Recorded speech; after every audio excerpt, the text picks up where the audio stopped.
made a mistake, saying I cannot run this race. It's playtime, I'm gonna crush your face. This is not a fucking phase. Hey guys, I know you feel that bass. Roll with that until you see my face. Rising from a thick layer of fog at midnight. There's a time and a place to kill it. I spill it, leak documents from a flaming tongue. Rappers acted so saintly when not long ago you were baking, cuz. And now they catch the aroma, wonder what the kid is baking up. Add a little secret ingredient they're needing is something for waking up. My flow was caffeine and I'm the black king of spades. Among smaller cards and that scream you hear is mad heat. I am the daddy of cracking the bones of the flashiest chic. No fucks given, as I grow up in a robust prison. Everything I think I need is already given. For some reason I am hardly living. Physical needs are what can't be controlled. Give a kid candy, take away his soul. Can't tell the difference between hot and cold. My senses are dimmed and I'm sold. But as the credits start to roll, I wake up and I miss the movie. The people around me are swarming like they just saw something that's dooming. Now they're telling me that I miss a lot and I gotta go back and see it. Yet everyone who was watching came at that bitch with a crooked demeanor. These subtleties and half-truths are running my country at large. Shipping this garbage by every ocean, I'm about to sink the barge. Health war, famine and money, get rid of those and we have no country. What happened to thinking people love me? These relationships feel so ugly.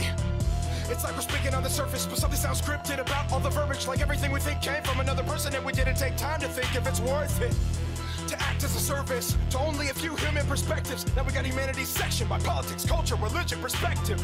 None of us have accurate depth perception. It's been messed with and I feel headless. No wonder I'm trying to convert that dude in the uniform to a dead bitch. Get this, my head is full of death cause it's a dead ship full of phantoms and redness on the walls from blood shedding. No angels left in heaven and in turn I'm the one they sent in. Close your eyes and get in. This is one hell of a head trip. Most isolated, now watch that echo. I'm isolated everywhere like presto. I don't really know how to keep a friend. Something that they don't get though. And that sparks my Roscoe. Now I'm fucking with all your heads, yo. Through the scope rooftop and I'm bent low. Between heaven and ghetto. It appears that I'm on top now. Figured out there's layers to the shit. Apply it to the cycle, now I can keep riding vibrant flyness when I pipe these hits. And I like this shit. Feels good expelling this energy. Anyone who comes next way looking for trouble is immediately gonna be sent to me. Something like a silent undertaker. I don't really need to do too much. Just sit here with the mirror to your face till you either decide to wake up or lose touch. I didn't come to make the choice for you. Fuck off if you choose not to make it. Excuse my hatred, I try not to say this. Just leave it for now and then use it verbatim. Trimates tell me stay up. I extend the same love to the same ones. What a world man is filled with fake ones. Settled in lakefronts trying to shake up the whole scene. They lean on the things from the beams of the TV screens, latching on every single get-rich scheme. That's not the dream and they're taking yours free. Hey Spike, why the fuck you gotta go there? We bump your music when we're drinking and we kick it. Friends and family, drinking liquor, good spirits. A lot of people I know don't wanna hear this. You're really asking for it, sonny. I really don't wanna do it. You insist on doubting everything I say and challenging the movement. Then the troops are called in. I was going easy on them, now I'm all in. Think you're strong enough? Then take us all then. Put a mask over the Sultan. Somewhere dark we assault him. Kill the king, kill the prince, kill them all then. Open the doors to the children of the fallen. An army of dictators couldn't match my space invaders. Take them in the trachea, if not mindful of what they're saying. And I'm not playing, I know it sounds pretending. I might be quite pretentious, here's some knowledge I'm lending. My name withholds a legend of a king losing his head in. That's my definition of he who had descended.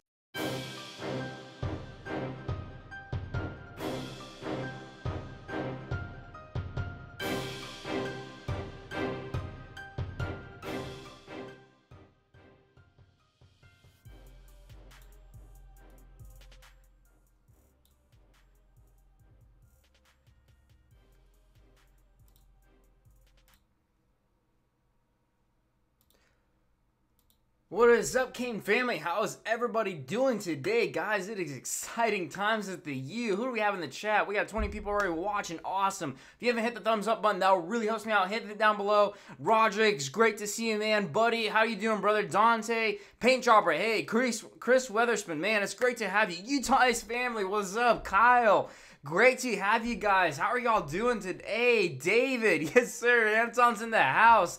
Y'all are here too, man. We got some stuff to talk about today. Not as much film, not as much, honestly, you know, highlight clips. Jalen, how you doing, brother? But we have a lot of stuff that's going on in spring competition. Interesting stuff that, you know, is being talked about. Buddy, how you doing, brother? Kyle's not doing so well, I guess. Oh, man. So The first thing I want to talk about, really address, I guess, is Neston Silvera. Man, this guy's going at it. What do you guys think about it? How are y'all liking this? I don't know. So to catch everyone up, let me. Some people don't know. So Neston is like 2 practices in a row. He's been basically getting up, clapping in Kennedy's face, going out. He's destroying the line. He's shredding it. This time, he started like facing up, and Jaron Williams had to get between him and had to like shove him to the sides. And he even kind of pushed him, which is, it's okay. It's good to have that feistiness, in my opinion. But I'm curious to see what you guys think, because the coaches are kind of like iffy about it as well. Yeah, buddy, you enjoyed the video? Dude, I appreciate it. Yeah, we got a new video that just dropped, and it seems like everyone's loving it. I mean, it's been flying. It's like a whole bunch of views, so definitely check it out after this. So, Paint Roadhouse Ring. Hey, all right, man. That's cool. Everyone's from everywhere. B-Boy, how you doing, brother? Nesta's a dog. Yeah, dude. Look, I am not against players getting in each other's faces in practice. It's just there's a limit. So, you get in someone's face and clapping, I'm pretty sure that's questioning your manhood, and it's going to make you want to, fight back, answer back. But do it with football is what I'm saying. David, comment in football making the new people feel uncomfortable. Exactly. It's kind of like the hazing. But it's got to be done in the right way, is my opinion. Okay, I'm going to mispronounce your name. Amwar? Little? I'm just calling you Little Man. a Little Man? We need this back at the U. We do, man. We need players to keep each other accountable. And I think him doing this, I don't think he would have done this in Rick era, okay? Rick was a very uptight, this is what I'm looking for type of thing. Yeah, they better tighten up for sure. Rick would have not been okay if Silvera did this, in my opinion. John, what's up, man? How you doing, brother? But, in Manny Diaz era, where he's saying competition, fight, ferociousness, I want violent football, that's exactly what he wants. And that's why he does this big cane drills, to get these guys at each other. They're not exactly, shaking hands or something, Well, that's what I'm saying. Frederick Javon, you love my chain. Dude, I appreciate that. I had someone send it in to me, so I really appreciate it. It's only like $35. I'll drop the link if you want it. Let me know in the chat. But yeah, I love it too. It's like really fancy and nice. It's not plastic. It's metal, dude. It looks freaking gorgeous. I love it, dude. And like with the Diaz shirt, oh my gosh, it's fresh, man. MHD, all them push-ups in practice. Oh yeah. Great point. So we've been kind of iffy with Taylor Stubblefield, honestly.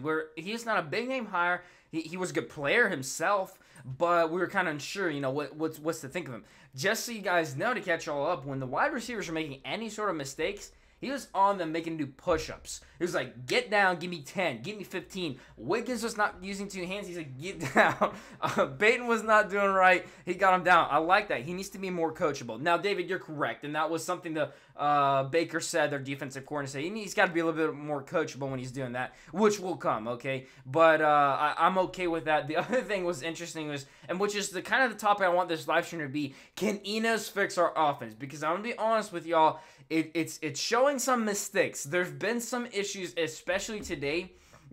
Day one, everyone was hyped. There was energy. We were back. Hashtag TNM. Diaz's first day as head coach in practice. It was great. Day 2, 3, 4, you kind of simmer down. So this is day 5 now, and the offense is like, okay, we have to be getting it together. Got to be building at least 5-10% improvement. And it's not that it's not happening. It is, but it's getting a little bit gradual. Balls are being dropped, not doing well. O-line is not doing well. Okay, Siri, calm down.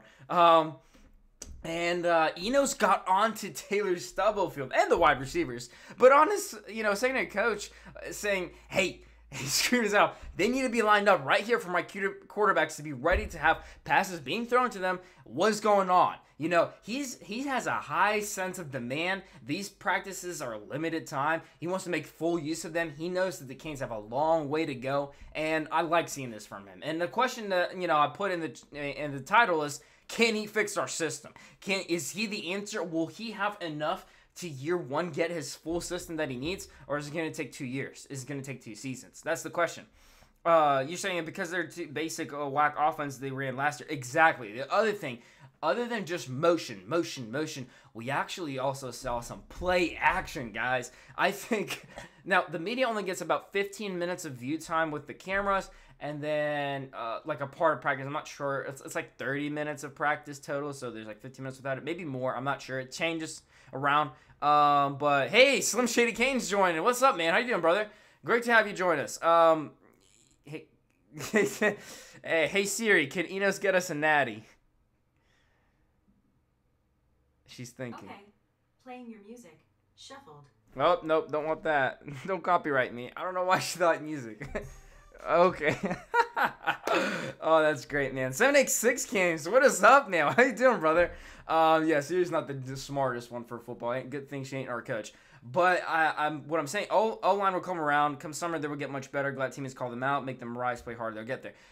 Here's what I think. With our staff as it is now, regardless of what happens with the O-line, we're in the best situation we can be with these players. Like, we're going to push them to their limits is how I feel. I don't feel like they're leaving something on the field. I think the D-line's going to be ferocious, going to keep attacking them, and I think the coaches are going to be on their case, and I don't think they'll be, leaving effort off of the field. I think they're going to give their full effort for this, so I'm excited to see it, I like that. Will they get there in year one? I don't believe so. I don't think it's going to be one season where Enos' full offensive system is going to wow the whole nation. I think it'll be good and much more efficient than last year. It's going to be much better. But I don't think that it'll be year one, bam, it's good to go. I think it's going to take 2 years at least. He's going to need his recruits, his system, his style. But I want to mention, getting to the quarterback situation conversation, Jaron Williams is putting work in. The ACC needs to step up like basketball. Oh my goodness. If only our conference was anywhere close to how we are in basketball. I mean, we're having the Sweet 16, and how many ACC teams there is there? Like, at least, I know 2. I'm trying to think, but I mean, the whole tournament had what, 6, 8? I mean, it was just stacked with ACC. It always is, consistently year after year. Yeah, ACC needs to bulk up so people can go walk around and say, there's 4. There's 4 still remaining? Oh my gosh, yeah, that's right. Virginia, North Carolina, Duke. What's that 4th team? But yeah, I mean, it's kind of ridiculous how Virginia Tech, is it Virginia Tech or Florida State? Yeah, Florida State, I think, is the one that's it. Yeah, FSU. It's kind of insane. 4 still out of 16 teams, 4 ACC, 25% dominant. That's pretty good. And for ACC football, it ain't looking as good. And that way, if I'm okay with Virginia Tech tighten up, I'm okay with Eric's 5. Who's the 5th team, Eric? Which one am I missing? Third down. But with us, it's like, okay, there's Clemson. FSU's not doing well. Virginia Tech is on a slump. I mean, there's nobody else than Miami in ACC. And people look at our schedule, oh, it's a kick schedule. It kind of hurts us. But what can he do? Can he go over and say, hey, let's give you a recruiter too? I don't think so. Interesting note, I will give y'all, a Auburn player is transferring close to Virginia areas. There's 2 ACC schools there. So it may be, he's kind of an athlete just general around. I think it was a 4-star when he was recruited. So I don't know if that helps him out. Nothing like I'm okay with ACC teams doing well. You know what I'm saying? Heading home. Okay, cool. But obviously I want Miami to beat them all. I want Miami's schedule to look impressive for the playoff. So when we lose a tight game or something like that, I'm okay with that. Yeah, y'all be safe. Rogers, what is up, man? Glad to have you join us. But what Jaron is doing, what I was talking about, the quarterback thing, 2 hours every single day, he's watching film. 2 hours. Demetrius, man, glad to have you join. 2 hours every single day. He's not just watching any offense. He's watching Dan Enos' offense back at Arkansas, back at Alabama, and he said practice film. I'm not sure if that's exclusive film that's not available to us is what's up. Tex-Mex, man, what is up? Joseph Holmes, glad to have y'all in the chat. How y'all doing, people? Okay, NC, Duke, Virginia, Florida State, and VTech. VTech is still in it? Okay. I can't say I just want to support the channel. I like the video and I made a comment, but basketball is coming on right now. I got you, George. Hey, I appreciate you stopping by, man. I appreciate you. Man. Yeah, if y'all haven't smashed the like button down below, I greatly appreciate it. Really helps out the stream. Smash it. More people can join the stream. It'll be great. And I'm going to give a huge, I have a whole bunch to talk about, just general channel community stuff. But I want to talk football first. But then I'll get into it because a lot of cool stuff is coming up. Number 1 Kane, what is up, man? How you doing, brother? So Jaron, he's got some sort of exclusive film, I think, practice. He's learning Enos' system as Max and good. 2 hours a day, that's dedicated stuff. If every single quarterback is doing at least that, oh my goodness. I mean, it's going to be seen and shown. Now, practice, for those who didn't see my video, I'll catch y'all up on how they're doing, how the DL and O-line doing in practice. All right, let's talk about that, and then I'm going to do quarterbacks, since you asked. So, D-line is doing amazing. Silvera's being a mad dog, clapping in people's faces, destroying them like we talked about. The next guy's Ford is impressing. His defensive tackle, Baker's like, this guy's been just showing us stuff that has not been on the film. Yes, buddy, I will mention that and scream that out. For all those who are confused or concerned or wondering what is going on with our tight end, Brevin Jordan, it's just his knee. It's just sprained, I believe was the word that they used, sprained. So how are we looking for practice? How are quarterbacks and O-line doing? Brian, I'm going to answer that. And our O-line is key. We need to improve. So, all right, let's do the offense first. Y'all are asking about the offense. The O-line, it's got work to do, okay? It's got work to do, but they're getting it done, okay? It was bruised. Bruised knee is what they said. I've heard multiple things, but he's only out for a limited time, and he's fine. It's nothing serious. I mean, his mom, I think they're up on Twitter, like, thank goodness, been praying. I was so scared. Brevin was like, God is good, so he's good to go for sure. In fact, I saw he was in a brace and in uniform is what I heard, so that's kind of interesting, but he was in practice. So they're keeping him safe. But what I want to say is our O-line's got ways to improve. Now, Navon Donaldson won in the Big Cane battle. Doesn't mean anything for the O-line, but Corey Gaynor and Navon Donaldson, I think, I hope not Mama wants a house. Okay, yeah, man. O-line, I think we'll make a huge jump this year. Coaching is everything. Butch Berry's getting on the case. So what happened in practice today, there were snaps, I believe, that were just on the ground. Defense, like 2 or 3, at least that the media saw, which is not good. Butch Berry was on their case. He was screaming his head off. He was not happy about it. So the O-line needs work. There's 2 guys that are solid. One guy was, let me pull up my notes. There's an injury. It was minor. But John Campbell Jr. rolled up kind of his leg, I guess, so he's a little bit, injured, but he's fine. So what happened is George Brown got in. When George Brown was in there at right tackle, Scott Patcham blew him up, just destroyed him. Patcham's been stepping up a defensive line. So yeah, that's what we're hearing. Yeah, let's hope we get it before 8:24 for our sake. Oh yeah. So they definitely need to improve there. DJ Scaife Jr. is at left tackle now. He was before at right side. Zontae Hillary's still doing guard. But this is really early, okay? George Brown has been out for a year. Okay, well, I was told that George Brown was put in just now. So, you're talking about his previous injury so that he might be able to step up this season. Is that what you're referring to, David? Because I was told that George Brown was at right tackle today. He wasn't doing well because Scott Patcham destroyed him. But, okay. Go on the same page. So, O-line needs work. Tommy Kennedy's not in the first team. Keep in mind, I think they're throwing guys that aren't as talented but have been just working harder in first teams in spring and just giving them their chance and letting the guys with more talent beat them out during the practice as they continue. So that's what's going on. So it's going to tighten up, I think. It's going to be better. I don't expect all those guys that are the 5 that I named that are going to be on the line. I don't expect that. But I really, really hope one of them step up. I know Navon Donaldson and Corey Gaynor are going to be there. I'm curious if Hillary, DJ Scaife, or George Brown will make it. I don't know if George Brown's getting it together. We'll see. Alexander Nelson, he's really athletic. Yeah, he's the guy that's definitely got more talent. He's on team 2, I think, or something like that. So he's going to prove his worth and get out there. At least the O-line gets to go against the best D-line they'll see all year, most likely. Oh, yeah. So, all right, text message out on defensive backs. Let me go to the other question was quarterbacks. Let me cover that on the offensive side, and then I'll talk about defensive backs. There's not much news on defensive backs is what I will say. Al Blades is just excited to get in there. He's probably going to be a starter next to Bandy. They're looking good. They're working ferociously. Rumpf is getting them good. I'm not too worried about it. It's pretty deep. You need to hear more on Nesta. Nesta's destroying Joseph. He's doing well. So with our wide receiver core, who y'all think is going to step up and lead for us? Brian, I am high on Pope this season. Pope is my guy. Only a few O-line in this nation can stand up to our Dogs D-line. It is true. Okay, you got to keep that in perspective. This D-line is nasty. It is so ferocious. Zavara's tearing through it. Ford is tearing through it. Patcham's tearing through it. It's up and down the line. Heck, we're not even talking about Jonathan Garvin, which is honestly the star player on the defensive line. Chigozie Naruka is not even in yet. It's going to get scarier. Trayvon Hill, he's still not graduated, so hasn't come over. It's going to get nasty. But the O-line, it's going to get its work in. So that's a good thing, okay? Now, I'm gonna step aside. People are asking about other stuff. D-line is going good. Defensive backs, not too much to talk about there. I will mention on the linebackers, there was some interesting news updated. Zach McLeod has not been practicing actively. His hand, I thought it was his wrist, but they said hand was is the problem. It's not that he's not doing anything. He's doing his one-on-ones. He's changing from inner and outer linebacker to the kind of rotating him around to check him out. Greg Rousseau will be a man. Oh, yeah, he will be. He's so long and athletic. He's going to destroy through guys. I can't wait. I can't wait to see them in action. I hope O-line gets better. They'll get better. Is Michael Irvin out there? So, yes, Cal asked me Michael Irvin. Now, I didn't hear anything practice 5, but in the earlier practices, he was catching touchdowns. He's making really good blocks. He's looking much slimmer, stronger, healthier, better. He's putting in work, okay? Brevin being out today, Will Mallory was really featured in the play-action passes, what I was heard.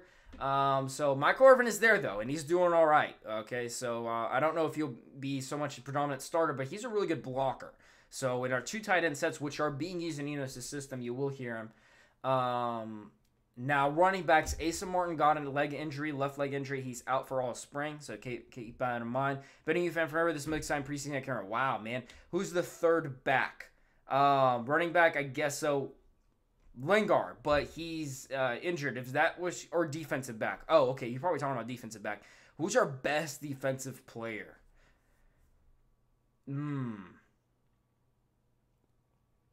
Jonathan Garvin. I'm going to go with Garvin. I think he's proven, he's experienced, and he's ferocious. Like, he's the one that still stayed there. That's where I'd throw over there. Do I take Pope over Thomas? I wouldn't. I mean, the question was, let me check it, Brian. I thought you said, like, most to step up, right? Did you not say step up, or someone else said that? Who y'all think is, yeah, step up. I think he'll step up. Pope will step up. I think Osborne might lead us, if not him, Thomas. Thomas is a silent guy, but that's what I'll say. No Pickney. I mean, he's there. Pickney's there. He's fine. I'm not sure what you meant by that comment, Steve. I thought Irvin will be with his dad. Okay, that's what I'm saying. I didn't hear anything of him in practice 5. I guess it was talked about just in general, but yeah. So, yeah, Brian got it. All right, sweet, man. So that's what I'll mention there. What else is there? So much to talk about. Yeah, okay, I'm going to get on the quarterback conversation. It was asked, so I'm going to get on it. All right, Perry fans, I hope there's not too many in the chat, but it ain't your day, okay? It ain't great news. In fact, third down on the chat, I'm curious. I got 55 people. Smash the like button because we only have at 20 likes, guys. Smash that like button. It's not too hard if you're enjoying it, okay? If you're not, that's fine. But it really helps me out. Write down below your favorite McLeod injuries today. Shoot. Y'all confusing. Yes, McLeod, he wasn't injured today, David. He was just asked about in general. And when asked about in general, they're like, no, he hasn't been practicing. He hasn't been in as much. So I don't think it was today. It's been a lingering injury. And they're not pressured to put him in because he's got experience. He knows what he's doing. They're going to give it his time. He's in the film room. He's learning. And he's working out what he can. So he's fine. Throw down in the chat below your favorite quarterback. Your favorite quarterback. Not your prediction of who's going to win. Your favorite quarterback. Perry, Tate, Proctor, David, I got you, or Williams, all right? Throw it down below. I would throw down Williams. He's my favorite guy. But I want to hear your guys' thoughts. I'm going to talk quarterbacks right now for a second because everyone wants to hear about it. There's some updates on it. Good and bad. So, first deal, I've been rooting for Williams to win the job. What's the first to hit like? Buddy was. Yeah, man, I appreciate that. Frederick says Tate, Perry, all right? So, we got one each so far, all right? Keep it throwing. Williams got 2 Williams. 2 Tate. What happened with Perry? I'll talk about it. Victor White, what is up, man? Nicosi Pierce. I got 3 for Perry, right? Is that 3? Williams. All right. Keep it thrown down. I want to hear who. It's getting really even, man. It's getting. J-Dub seems to be to get it. All right, I got another Williams. Seems like he until Tate can. All right. Okay. We're getting really close. All right.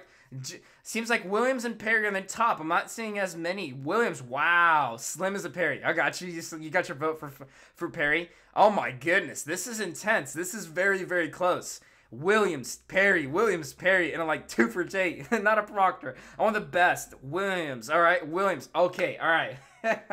I got y'all. Y'all keep it thrown down below. I'm going to be talking now. Another Williams. Oh, my goodness. Look. Perry was missing guys left and right today, overthrowing, underthrowing. I'm not against Perry, all right? Let me be very clear. I like the guy. He's got experience, and I was really high on him prior to this year, and then he just lost my faith. It's what I've been saying, and I'm saying, look, he's got to win it back. I don't think he doesn't possess it. I think he does. He's just got to get it. He's got to tweak his accuracy. He's got to work. And he was missing guys left and right. He was not doing well. It was his worst practice ever, they said today. But he's got a lot to work on. So that's an update on him. It's not that he has no ability, but today was not his day. Jaren, up and down. So he was still doing well, and he's been leading spring practice with his accuracy, been the #1 guy for sure. But today he overthrew some guys when they're doing slim routes, good gosh. Doing routes down deep or 35 yards or more. He was underthrowing them, believe it or not. Like William Scannon was underthrowing them. What's up, Bella? What's up, puppy? So that's the deal there. So he's up and down there. Now Tate, okay. Javier is asking me what's up with Tate. So here's the deal with Tate. Tate actually had a decent practice today. He was passing on target today. Now, granted, he had 1 or 2 misses that almost hit the media guys. Not a good impression to leave. But they said even though it may not have as tight of a zip or spiral like the other quarterbacks, it's not like he doesn't have any, but he hit all of his targets. He hit them, and he was doing very well. He was a very solid practice, kind of like spring practice 2 and 5 for Tate doing well. Jaren's got like 3 really good practices. Perry's got about 3.5, I guess. Up and down. So that's the deal there. So that's the deal, the update on them.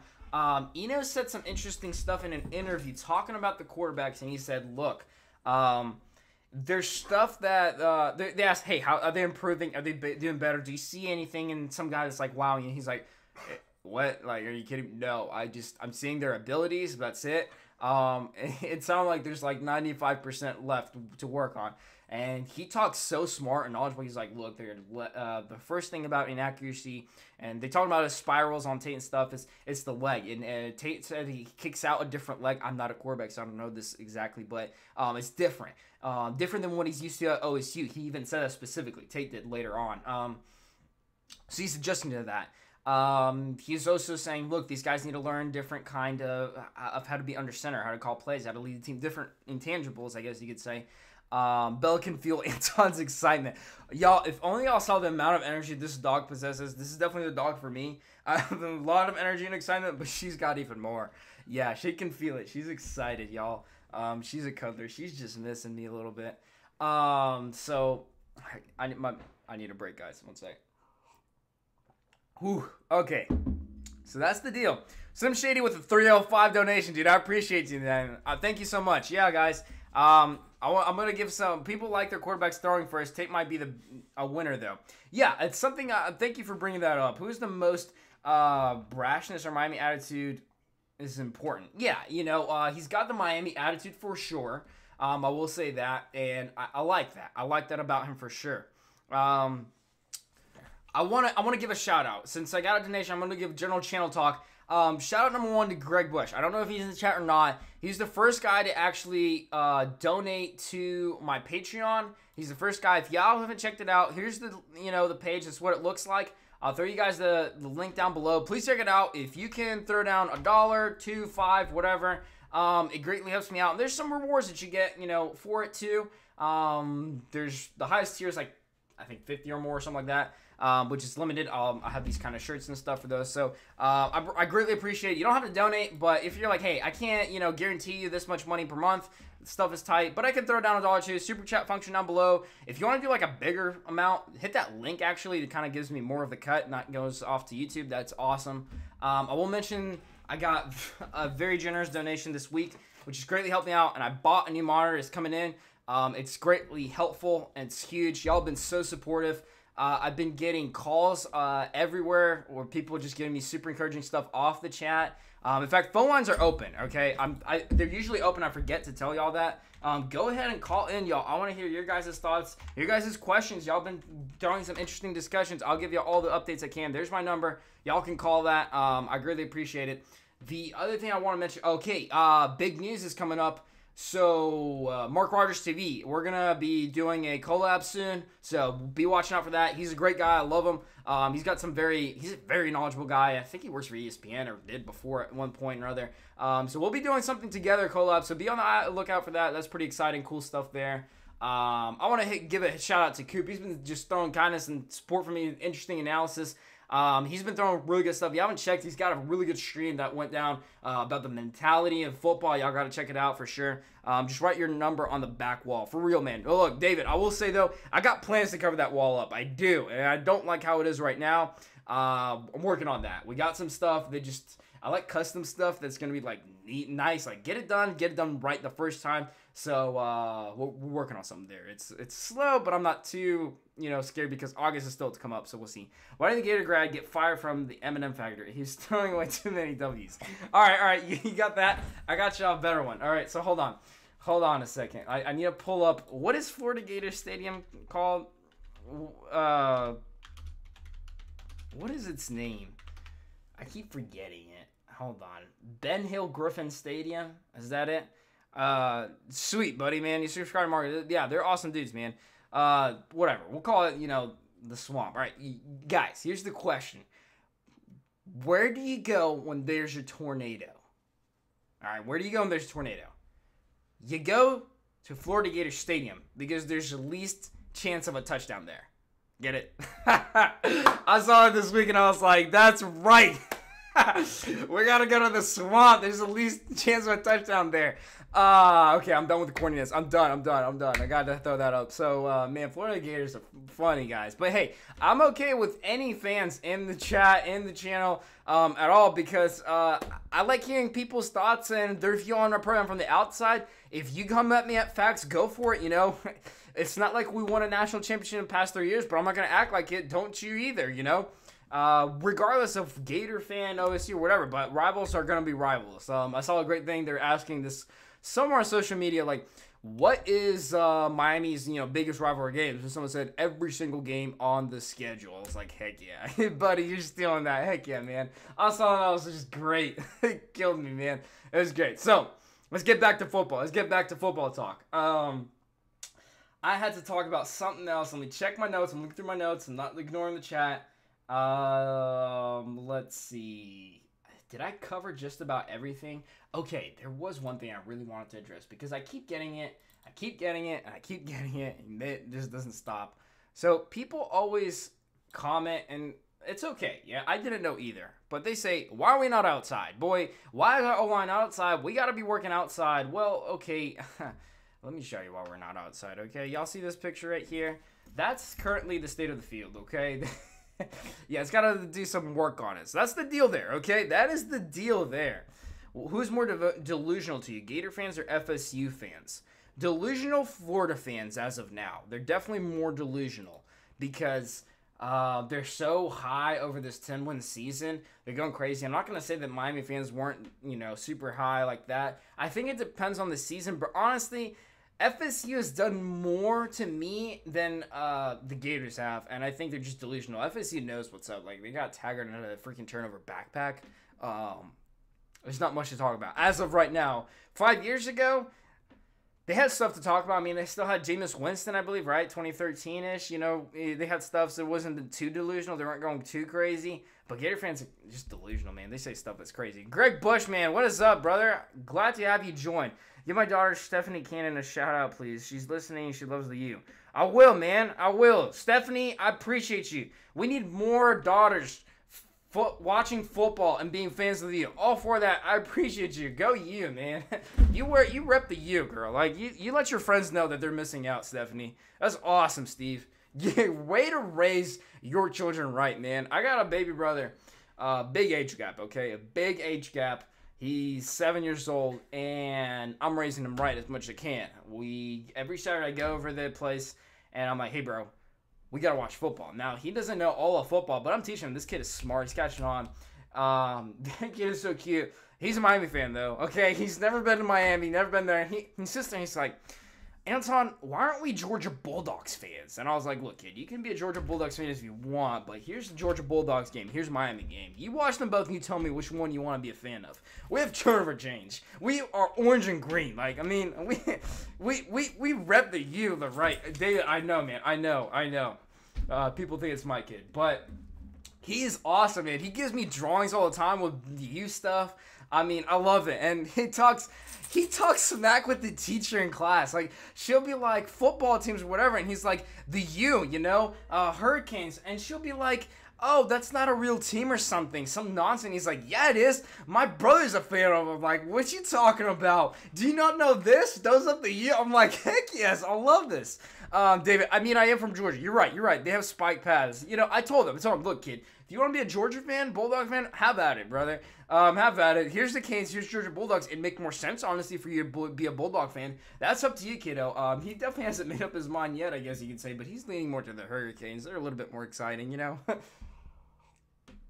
I'm okay with him being a Georgia Bulldogs fan because that makes more sense. That's where his place is where you got to rep, but you got to raise him right. We got to raise him right. So, Steve, I got you. Stephanie, that's awesome. That's awesome.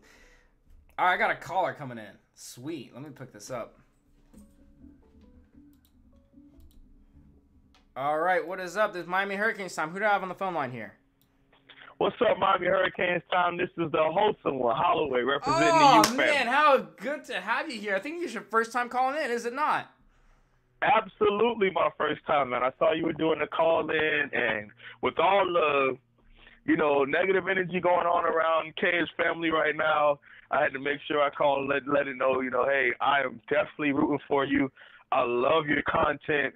It's really in-depth. You upload every day, and I'm so proud to have seen you grow. And I remember watching your first video like a couple of months ago, and I'm really happy to see how far you've come. Dude, I appreciate it, man. I appreciate you so much. And y'all got to check him out, though. He's put some really good content. Definitely throw down your channel, heck, in the description down below if they don't know about it. I'd love to. But, dude, I appreciate it, man. I appreciate it. So what are your thoughts, man? What you want to talk, man? Well, I mean, I kind of want to give people a warning on the defensive line. All right. Going into the spring, man, because they're going up against the offensive line full of people who are pass blockers, number one. Number two, guys who are really inexperienced, going up against one of the best coached and one of the most talented defensive lines in college football. Mm-hmm. So, like today, you did a video on Nesta Silvera, like, blowing up Tommy Kennedy, making a play, and then pushing Jaron Williams for trying to split them up. Like, right. He's a bully, Like, right. I played college football at Mayville State University and at North Dakota State University up here in, obviously, North Dakota. Right. And it's like, when you get into practice, when you play football, there's a certain mindset playing in the fronts. Right. And Nesta Silvera is a bully. Like, he's a dog. And if that results in a couple of fights, well, then that's just what's going to happen. But he plays the game aggressively. And he kind of is pretty intimidating to a lot of those guys that's on our offensive line right now. And I want to warn people because the defensive line is going to dominate this spring, right. Because they're going up against people who are just not that good yet. So, don't think we got Vince Wilfork and Warren Sapp reincarnated on our defensive line right now. It's because they're going up against people who aren't that good. That's true. Right now. Yeah, that's true. And wait, what position did you play in college ball? Because I keep forgetting. Oh, my God. I played all across the defense. My body it's a good and a bad thing. I'm 5'10", but I can fluctuate weight pretty easily. Uh-huh. So when I came into college, I was an edge rusher. I played defensive end. Okay. In a 4-3. So I thought you were a lineman, but I couldn't remember. Yeah. I played defensive end, defensive tackle, and nose. And I also played 3-4 outside linebacker. Awesome. Yeah, I need that because I didn't. That's not me, man. That was not my position. I was a skinny dude that was playing like freaking like cornerback, any defensive back position, wide receiver. I was fast, but I was the smallest little kid out there. Good gracious. Right. Yeah, but that's a great point that you're bringing up for sure. This D-line looks a lot nicer with this a little bit disappointing O-line. That's the nicest word I can throw out there. Like, and we hear, they're throwing like, who is it? Baker Song. He's like, man, Ford looks so great. I haven't seen this on film, and I'm like, shoot, just about anybody might look great because he's not going to. And then Patcham, nothing against Patcham, but of course he's going to blow up George Brown. He wasn't in there at right tackle, and he doesn't know what he's doing, and he hasn't been at that level. So experience and level. So it's a good point. Definitely a good point. And it's a tough thing because it's like when you watch our defense under the last going on 3 seasons now with Manny Diaz either being over it completely or overseeing it now as the HC, the defense is going to be dominant. They're going to be super prepared because him and Blake Baker are intellectual coaches. They're very fired up, but at the same time, they're very, very knowledgeable coaches who have coached defenses in all three of the main schemes. And most people don't know that. Like, Manny Diaz has run a 4-3, he's run a 4-2-5, and he's run like a hybrid 3-4 when he was at Mississippi State. Yeah. So because he thinks that it's more important to fit the scheme to the players as opposed to the players to the scheme, which is what was happening under Mark D'Onofrio, where we had a 4-3 personnel, but he was trying to force us to be a 3-4 team, and it resulted in a lot of guys not making it, like Tariq McCord, and, you know, making some guys look pretty bad, like Raphael Kirby, just making them gain like 30 pounds because they got to take on guards all the time. Right. So, hey, I got a question from the chat for you. Go ahead, sure. All right, so Utah's fan was asking, what do you think our D-line will be like versus Florida? Florida is losing 4 of their 5 starters on the offensive line. They are. But they also, it's weird because most people don't rotate offensive linemen. But at Florida, in my study and watching film, which is one of my favorite things to do, is just sit here and watch film. I just love it. They have been rotating their guys, so their players that's coming in this year have some experience playing in the SEC level. Yeah. Now, over the last 10 years, the SEC offensive line, when they play the University of Miami, it doesn't scare us. Like, we weren't scared when we played South Carolina in a bowl game. No. Just because they're SEC O-line, it didn't bother us. We didn't care. Yeah. When we beat Florida in 2013, people were saying we're going to get mauled because that's the SEC O-line against an ACC defense. And keep in mind, I want to throw this one up too. The Notre Dame game, maybe it was just my impression, but the whole thing that was talked prior to the Notre Dame game in 2017 was, oh my gosh, this O-line's the best in the nation, so amazing. They're not going to be able to touch the quarterback, yada, yada, this and that. And, I mean, I think 2 or 3 guys were like first-round draft picks that season. They were good, but the D-line just ripped them apart. They just had no problems at all. And it's also about a mindset, man. As a 3-time national champion, there is a certain mindset that goes into playing in the fronts. Mm-hmm. Especially, I just told you, I'm 5'10", okay? Most offensive linemen are not my height, buddy. I had to play with a certain aggression to be able to hang with those guys. Hey, my coach said it best in high school. He said, look, there's basketball is a game of, hand-eye coordination.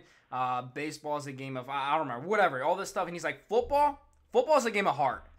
And that's what you got to tell a kid that's 140 pounds. But it's true. It's true. Right. It's the best way I could think of it. Right.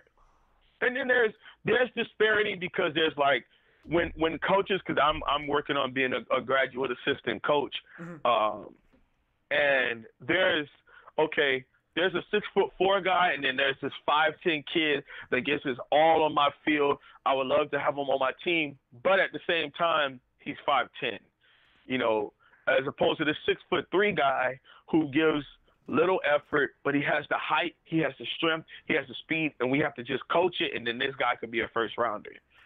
Let's take the comparison of Trent Harris. Remember Trent Harris from a couple years ago? Oh yeah, man, I remember that guy. He's 6 solid. foot on a great day, maybe 6'1". Right. And he was behind, and it's an arguable thing. He was behind Chad Thomas, who's 6'6", 265. But whenever Trent Harris got on the field, he made plays all across the field. Now, Chad had a good senior year, but Trent Harris, whenever he got on a football field, made the best of his snaps. I say that to say the only reason why I believe Chad started over him is because Chad was 6'6", and there's more upside with a 6'6" defense in him. Yeah. Than there is with a 6-foot defense in him.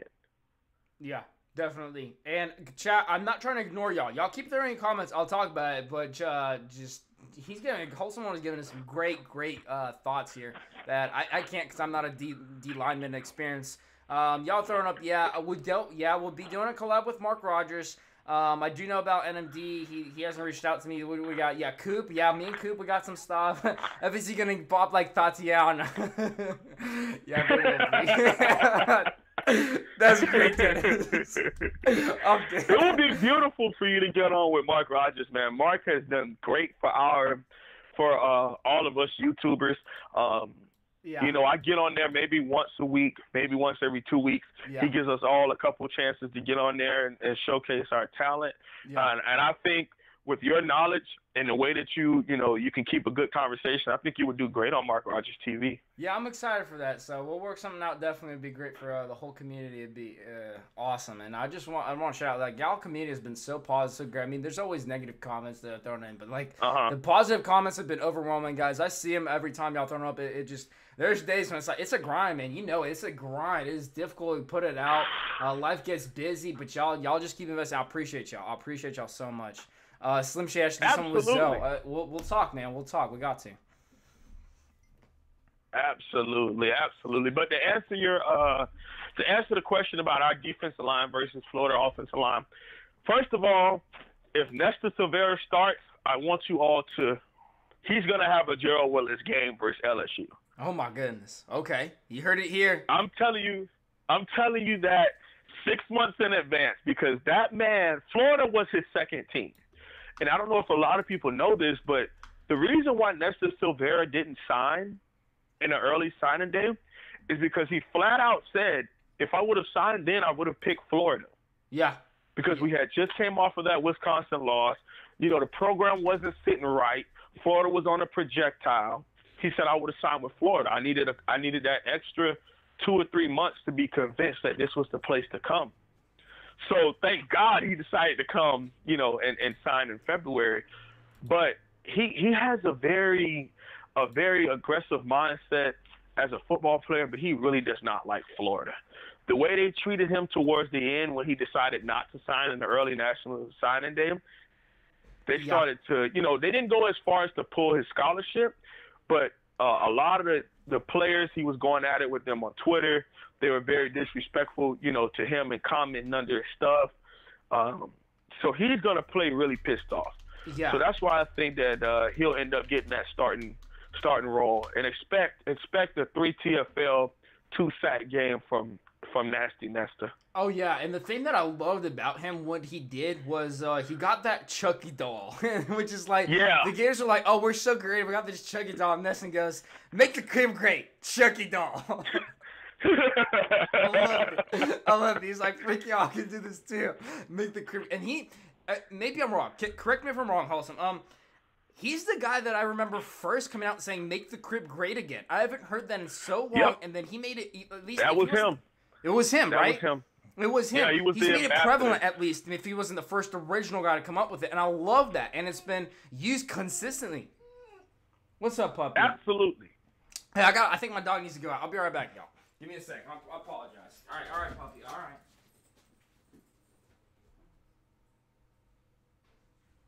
How's everybody in the chat doing? Hope y'all doing well, man. Hey, go check me out, man, at The Wholesome One. So that's HOLSUM space the number 1 Holloway HOLLOWAY, the U family. That's my YouTube channel. I kind of pride myself on doing like really in-depth videos. They kind of creep pretty long, anywhere from 17 to maybe 23, 24, maybe even longer than that as far as minutes. Because I pride myself on giving a lot of content. Instead of uploading a whole bunch of videos back to back to back, I do it like once a week. And today, this morning, I uploaded a new series that I'm doing, which is a draft prospect breakdown of all 6 of the players that went to the combine that are likely to get drafted. So over the next couple of weeks, I'm going to be uploading a video, maybe anywhere from 15 to 25 minute video on each and every one of them. This morning, I uploaded one on our great defensive tackle, Gerald Willis. So go ahead and check that out, man. I would appreciate it if you guys can do that for me. Yeah. Y'all do that. Definitely check him out. What's the info again? Here, I'll throw down his channel in the link. It should be pretty easy to do. Give me a second. Yeah, because when I tried to copy and post it in there, it didn't let me. Yeah, I don't. The link to my channel? It like blocks off links, which is like fine, whatever. Like, but I don't see that notification if it does that, you know? So it's like, what's the point, YouTube? Like, well, I mean, they kind of don't want you promoting on other people's channel, which I get. That makes sense. Right, but give me that. Here we go. Boom. There you go. There's a link to his channel. Yeah, definitely check him out. Nestor's a refrigerator. Yeah. He is, and it's crazy because to me, I think a big thing, and you can let me know, Anton, if you agree or not. The biggest thing is, when do these guys show up and who do they show up against? For the first time in over a decade, maybe even 15 years since, because Calais Campbell played defensive end. So it's been a while since we've seen a defensive interior lineman take over a game for the Miami Hurricanes. Right. And Gerald Willis, no matter who we played, LSU the first game, Toledo, FIU, Florida State, whoever, Central Michigan, he didn't care. He was trying to dominate and make plays no matter who we played against. And I appreciated that because a lot of people get this hype where they go make plays against the Bethune-Cookmans of the world. They go make plays against the North Carolinas of the world. But then when we play Florida State, they go missing, Or when we play Wisconsin, when we play Florida, those guys go missing. And I think Nestor Silvera will be that guy that'll be a consistent just dog, for his entire career here. Yeah, definitely. I want to see that dominance every single day, day in and day out. And I heard draft people were like, oh, Willis had issues on this and that. I'm like, I have never seen this. I mean, this guy was two-man versus every single team. He was a nasty dog. It's ridiculous. Okay, yeah. Quarterback on. Shout out to everyone that hopped off the Terry hype train. all right. So really, I guess you're a Tate fan. That's great. I mean, I wouldn't even go on the people who hopped on the Perry hype train. I mean, how do the people feel on the Tate Martell hype train right now? Oh man. I mean, I was super excited, but to go 2 weeks and barely hear anything, and if we do hear anything, it's not the best. That kind of doesn't sit right with me. It's like, whoa. I was okay did we ended up signing a guy? And I have so many OSU fans as friends. I was in their face, Manny Diaz snatched that out of y'all. Y'all didn't know what was going on. Manny Montana Diaz, I was in their face, and they're like, yeah, you got a good player. Sad face. But I was like, he's probably not going to start, but... Oh, man. And I put up a video way back when those first news, and I was like, look, I don't want Tate. I said I wanted the guy from Alabama, be it for 1 year. I thought it was going to be great in the transition, but hey, it didn't happen. We still got a big name guy. We added competition. I'm okay with it. I still feel like he still has a serious chance. Once we go into scrimmages, he's going to show his legs, and people are discounting him too early, as well as Perry. But I don't know. Perry's got to get it together and be consistent. He's got to get my faith back. And people are asking, what do you think, Wholesome, on the quarterback situation? So let me phrase it how they said. Who's going to win the quarterback battle is David's question. Oh man, Dave, you're gonna put me in a hard place. Okay. I believe that N'Kosi Perry is gonna end up winning. All right. Here's why. First of all, I love everybody on the roster because they're Miami Hurricanes. That's right. Now, I'm also with you on this one, Anton. I was with having Jalen Hurts for 1 year, then N'Kosi Perry going into his redshirt sophomore year, and then having Jaron Williams behind both of them being developed, so that we basically had a quarterback from 2019 all the way to 2022 kind of set. But then things went haywire because you have N'Kosi Perry and Tate Martell, who are the same recruiting class. David is laughing. He's saying he just unsubscribed. I guess you're not a Perry fan, David.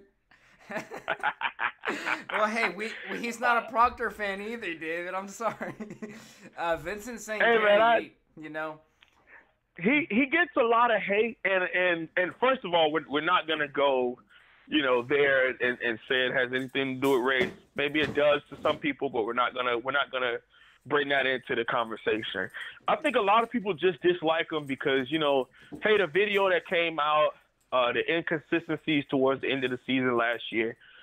in the middle of the season. Yeah. I think he got hot against Virginia Tech and Pitt when we allowed him to just go out there and play, and Mark Richt was like, hey, this is your team, go win the game. That's my Because if you turn thing on with Perry is I've seen and people talk about his athleticism. He's got the highest ceiling. I'm like, sure. I mean, he's the tallest dude. He's got the biggest cannon. He's got impressive legs, of course. But if you can't do it at a consistent level, it's not what you need. And he kept needing to get into this rhythm, and Miami would be thrown off. We're down behind early. A mistake gets made, and he's done. He's just not on his thing, and he couldn't get past adversity. But then he does, like Florida State. Boom, bam, gets over the adversity, gets us going. And I'm like, okay, maybe this guy's got it. And then Rick just couldn't give it to him. So he's got a serious chance this year. He does. But he's, in my opinion, maybe correct me if I'm wrong, if he doesn't show up game one, I don't think he's going to show up for much more play time. He's got to show up solid for game one. I'll change that. It is the Gators, so maybe if the other guys don't show up after him, he has a chance. Mm-hmm. But he's got to get into a rhythm. He's got to get into a rhythm and be consistent. He's got to. Absolutely. And I 100% agree. And I think I would go even far as to say the reason why I think Perry is going to win it out is he can take the coaching that Dan Enos has, and he's going to appreciate that. Because with John Rick and Mark Rick, they were so controlling and forcing him, like telling him where to throw the ball, putting the kid in a bad situation as an RPO quarterback. He now is going to be able to be in a system to where Dan Enos has flat out said, I'm not bringing the system and saying everybody else has to fit my system. He's saying I'm going to take the three quarterbacks that we have and mainly the starter, and I'm going to have a scheme set for that specific player to be able to do great. And N'Kosi Perry ran a spread all through high school. And spread is where college football is going, is where the NFL is going. So we're just going to have to accept that 4 or 5 wide is going to be the main thing now in college football. Yeah, and Perry has the arm. Dennis Wilson Perry threw has up a very good point to add to you, saying, look, he said, I think Dan Enos has a package for every quarterback, and that's very, very correct. I think that's exactly true. That's what's very intriguing to me. I think he's going to do, and someone brought it up before, I think it was it Coach Coop or I can't remember who it was. They brought up and said, hey, what they're probably going to do, they got 3 scrimmages. They're going to have one quarterback for one scrimmage, another one for another one for other. Play ball, show me what you can do in adversity, and the one that made our offense shine the best is probably going to get the lean. And I think that's very close to what should happen. That actually sounds like a flipping great idea. You know? The only thing with that is, okay, these scrimmages are about 2 or 3 weeks in between each other. That's my problem with that. Yeah. Right. So what if, okay, the first scrimmage they start, because actually Jaron Williams has been turning heads and taking it to a whole nother level now, if we're being honest. He has been the guy that's just impressing everyone. Well, that's because in 7-on-7, the important thing is getting the ball to your playmakers so that they can make plays. Right. So Jaron Williams is the most accurate quarterback on our roster right now. No questions asked. Yeah, and he's going to shine. He's going to shine in that situation. He's going to shine. And he used to be my pick to win it all. Like, I thought Jaron Williams was going to be the guy. That's where you done messed up. Used to be. He's my boy, man. Go Georgia. He used to be, but I went back to Perry after listening to all the interviews. And also your channel helps out with that because you're able to put them all together in like one long video. I do appreciate that. So I don't have to keep going, like looking for all the videos. You have them all in one. Yes, sir.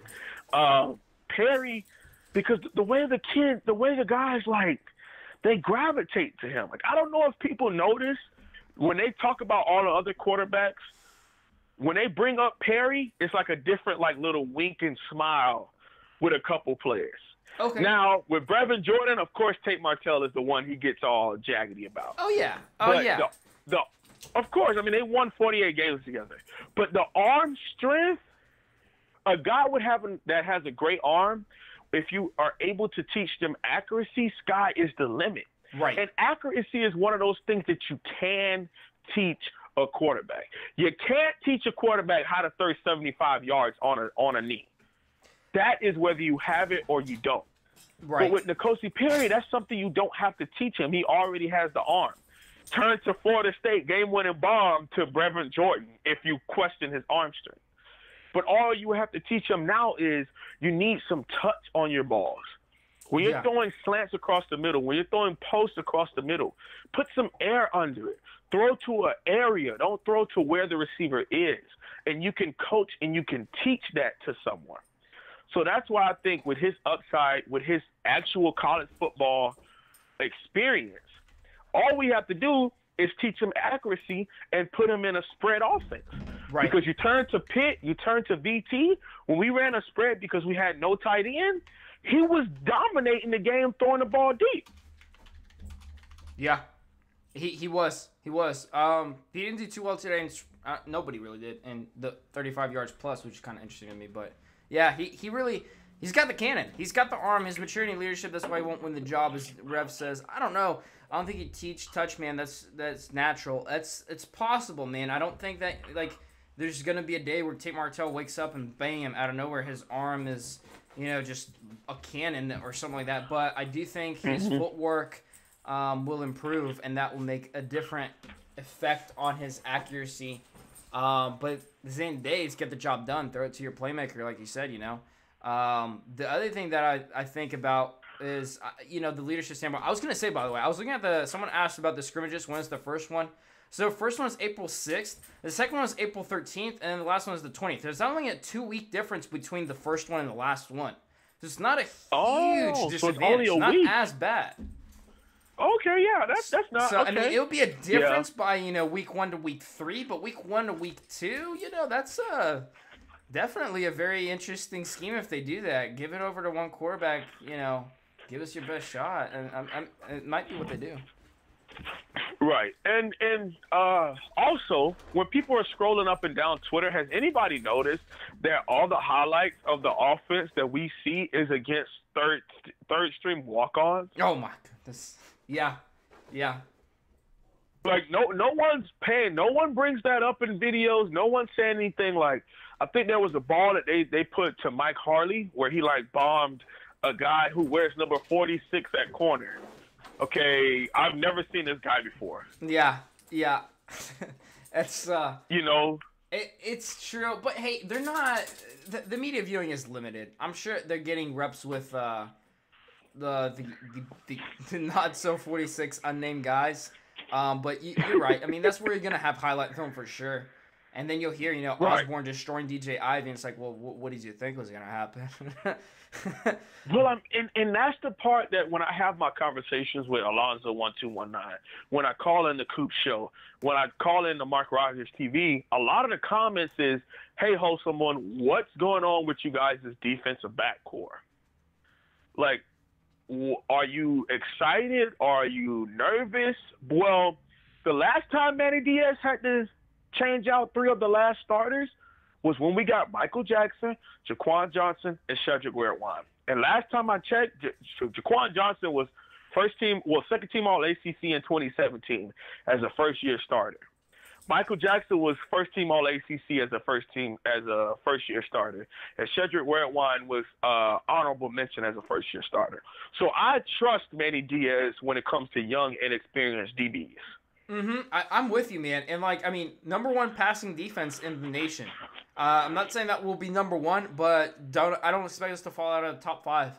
I don't see why, unless if our D-line just falls out of there and they're not making any pressure mistakes. But we stacked up. Bubba Bolden's up and coming in there. I mean, the DB Bandy's gonna be there. I'm high on Blades. I'm excited to see him.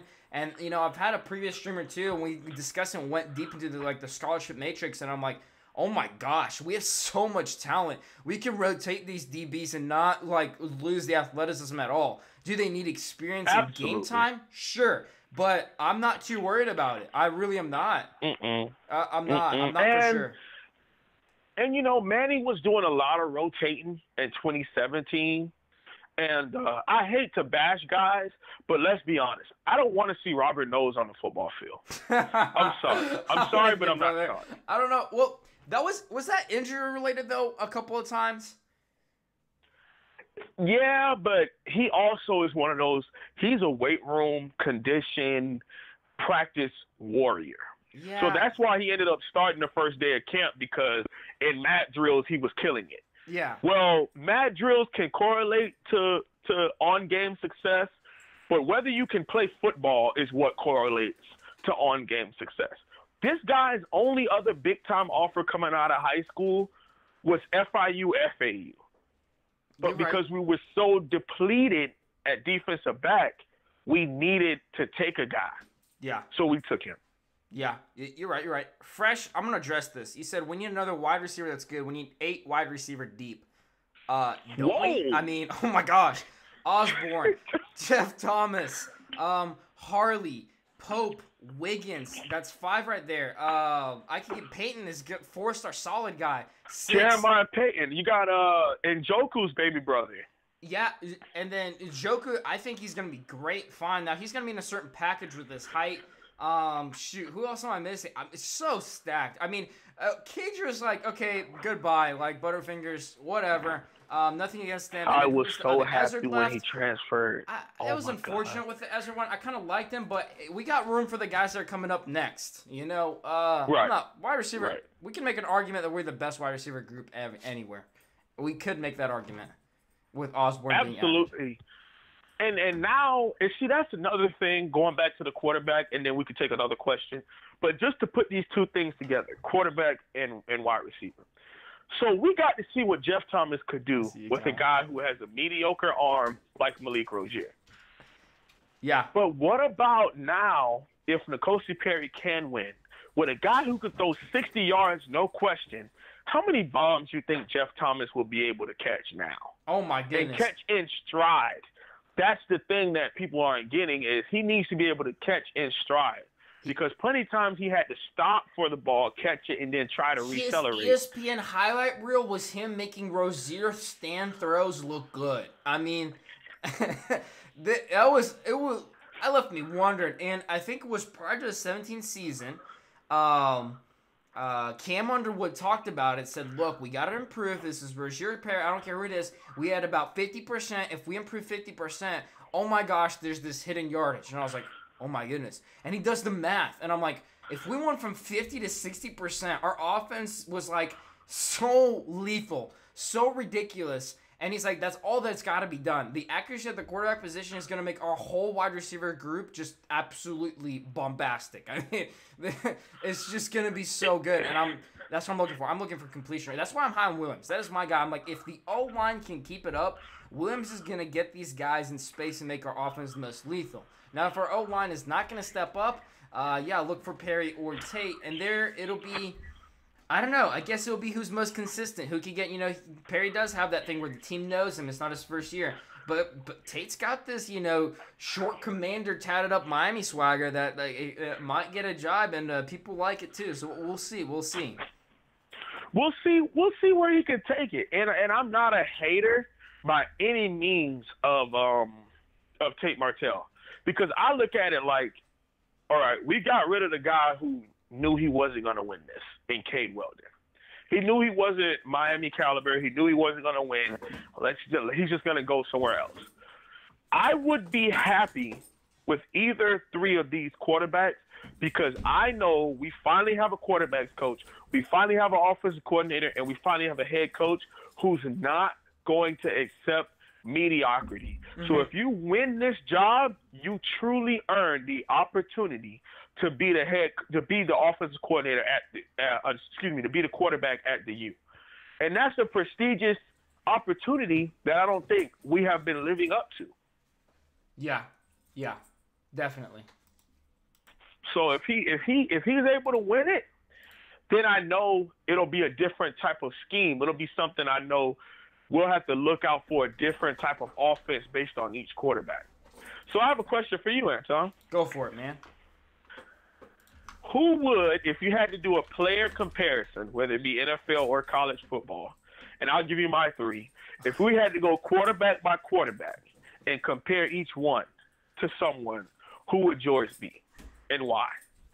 Okay, so interesting.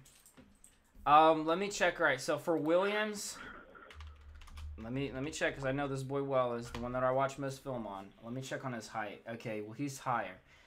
My thought with Williams, even though they keep saying dual threat, I think he's a little bit like a Matt Ryan, but Matt Ryan's really tall, so it's a typical. He's 6'4".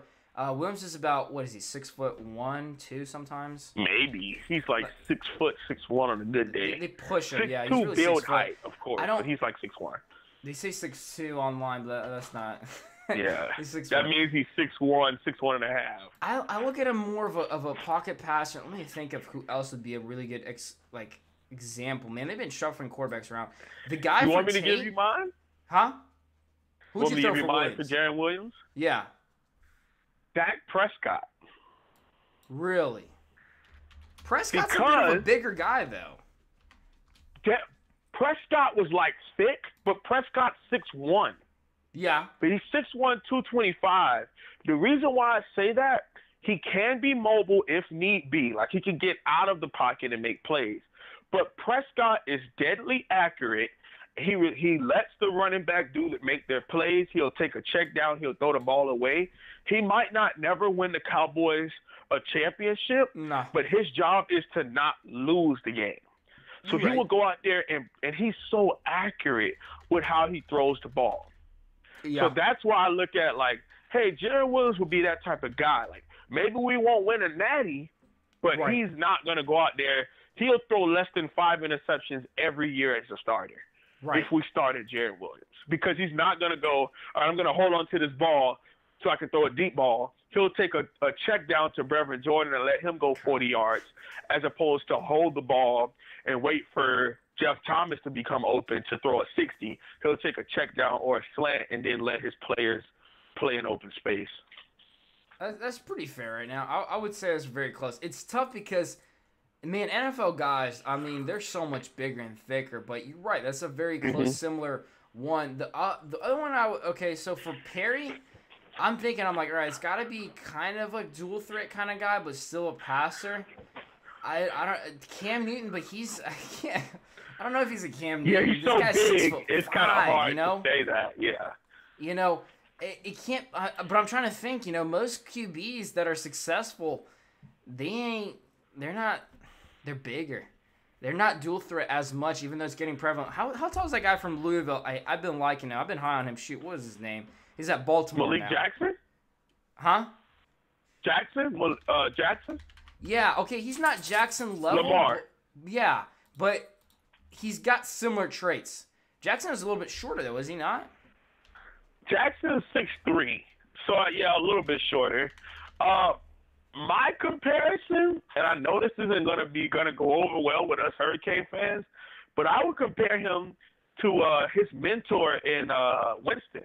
Okay, yes. To me, Winston is very similar to Perry. Yeah, I see that style. As far as, he always wants to go for the deep ball, inaccurate at times, to the point where it results in interceptions because he wants to go deep all the damn time. Yeah. And, his inappropriate off the field, my goodness. He can give you his wins. Cousin. That's very he can similar. give you W's. I mean, I didn't want to think about this, but you're right. I mean, that's a very, very good one for Perry. Definitely. Which I don't even know. They're saying starter or not, but then they just traded away their guy at Tampa, so I guess he's going to be all right. And then for Tate, being 5'10", man, there's obviously Russell Wilson, I guess. I think that's the closest one I could get for Tate. There is, the Saints quarterback Drew Brees, but he's a pocket passer. He's not a Tate runner, All right, I might be going overboard with this one. Okay. I'm gonna say Kyler Murray. Kyler Murray. I feel like Kyler's a better passer so far. He has that ability. He has that ceiling. Of course. The reason why is It's hard to find short guys to compare him to. Like, I was going to do a video on this, but then I was like, I don't really know if this would get a lot of views, so I decided not to do the video because I already did the research, which is why I already had, like, people to compare each one to. The reason why I say Kyler Murray is because that Big 12 way of playing football is about playing in open space. Yeah. And I believe that we would end up having, like, a pistol spread type thing with Tate Martell on the field and getting him moving. So he'll be doing a lot of H-jet, a lot of rollouts to where he has that option of running or that option to throw the slant or that option to stop and throw the deep ball. Like, they would give him so many different options in one play because he's an athlete. Like, when you sit and watch his high school film, his high school highlights, it's not really about him throwing the ball deep. He's just so athletic that he's so nimble in open field and running and pulling away from people. Darth Vader, why you gotta do me like that? He said Johnny Manziel. No way. Absolutely I mean, yes, not. but no. Johnny Manziel had a dang rocket of an arm. And Johnny Manziel was low-key a big guy. He just looked small because they had moved from the Big 12 to the SEC. But Johnny Manziel is like 6'1.5", 6'2", 225. Yeah, this guy's like he's a little 190. bulkier. But Taser got some bulk for him, but he's not as tall. He's very similar to Johnny Manziel. Hey, if he balls out like Manziel at college football, please, I would love that, man. I'll take it. I would love it. I'll take that, no question. Keep the cockiness. Just, like, don't do the off-the-field stuff where we have to suspend you or whatever. Just keep the cockiness. Do your money. I don't care, man. Have that. I love that. I would love that. I'm okay with us, Canes, having a quarterback that maybe everyone else hates, but he just destroys them on the field. Like, as long as you destroy him on the field, let the score talk for it. And that's Tate. I mean, that's been Tate in high school, okay? He's got to do it in college now. Right. Master Dreams. Mine's going 12-0 this offseason. Okay. I mean, we could also, I mean, honestly, every year when we all, and this is something I say on my channel a lot, when we sit there and look at our schedule, do we ever see more than 2 losses? That's a tough one. Any year? You know, pull up the schedule. It's just, it's hard to see year one going from 7-6 to no losses, you know? And so you're like, I gotta have 2 in there. And right. But you just don't know. And the other thing I think the factor is some of the teams we have on our ACC Coastal schedule were just like, well, they had a down year, but maybe they'll be good. Like, they have athleticism. You don't know, but they'll give us a ball game. And it's like FSU or Virginia Tech is the ones I can give an example. Or Pitt, but like Pitt, oh my goodness. They're just a momentum team that every year they get that one team, they knock off Clemson or Miami or just that one team. It's like, what the heck? How did that happen? And then the rest is just like, and they go to the, oh my goodness, that ACC championship game was atrocious. It was awful. They should not have been in it. I have never seen a team that I have nothing to really hate them for that I despise more than Pitt. Like really? they are so disrespectful to us. They are so like they throw you down all the time. Like them North Carolina. I got North Carolina for that one. That's my spot in my heart. North Carolina, man. They got them North Carolina and Virginia are those 3 teams that really have no respect for us. They have no problem disrespecting us at any opportunity given. Yeah. And that other team, I don't know what the heck got into Duke, but their players like saying F the U and them dancing on our logo and Mark Richt not doing anything about it, that is when I knew that he had to go. Yeah, stuff like that is not acceptable. I'm with you, man. Like it was a double, you know. It was wrong. I was like, look, if you're gonna let people do that to us, you gotta allow us to do something to them. And this is Miami, like, right? We should not be the ones that talking about, oh, this to us, we did nothing at all. I gotta check on the chat. They're saying, okay, Perry is a Jason Campbell. Okay, someone threw an interesting one, but height-wise, Marcus Mariota. He's too tall. Well, Perry is 6'3". No, they're the same height, 6'4". They're both the same height. Mariota's a good example. Like, that's a good one. I like that high key, especially like because of the Mariota tall, is slender definitely frame. very similar. Yeah, I kind of like and Mariota is a Seminole killer. So he's one of my favorite players because of that Rose man. Bowl. I love Oregon. When they beat them no reason to. 70 billion to 0. I loved it. Yeah, I'm okay with Oregon. They're like no reason, no ties. They're like Quentin Flowers. Kyle says, okay, Quentin Flowers from USF. Wow! But who would be that comparison to, Williams or Perry? I think he's talking about Perry. No. Well, Tate is just as tall as Quentin Williams from USF. He's talking about Tate. Really? Is Flowers that short? I didn't know that. Yeah, Flowers, because he got recruited to Miami as a safety. Yeah, you're right. Like, we wouldn't offer him as a quarterback. 5'10". That's 212. I mean, a smack dab copy of his frame. Yeah, from Miami, and he's Jackson playing the Senior running High. back for the Bengals. Yeah. That's not a bad one. That's not a bad one. So I have another question for you. All right. Because, I mean, I don't know if you're going to take another call, but I have nothing to do. So I'm just like, I don't mind sitting here talking. We could do a whole show together if that's what you want. I'll address that since there's a chat and everyone's going up in the chat and all that. Look, y'all can call the number at any time. If there's a guy on the phone call, what happens is I get a notification that, hey, someone's trying to call me in. And I keep a timer kind of in my head, and I'll pick up your call. So y'all can call in, and I'll rotate people. But if there's no calls coming, I'll keep, hold someone on the line. That's usually how I do it with just about everyone. So phone lines are open, y'all. There's your number. I just dropped it down there. Be sure to smash that like button. That really helps me out. I greatly appreciate it. OG Club K, man. Glad to have you join us, man. How you doing, brother? I don't know if you've been just quiet in the chat. The other thing, what else did I address? I just want to give a shout out, man. Greg Bush donated. I had Brett donate to me. I appreciate it. Slim Shady Kane's been donating. Appreciate it. You can donate by hitting that super chat or go to my Patreon. What's That'd up, be brother? great. What's up? Are you saying something? I'm sorry to cut you off.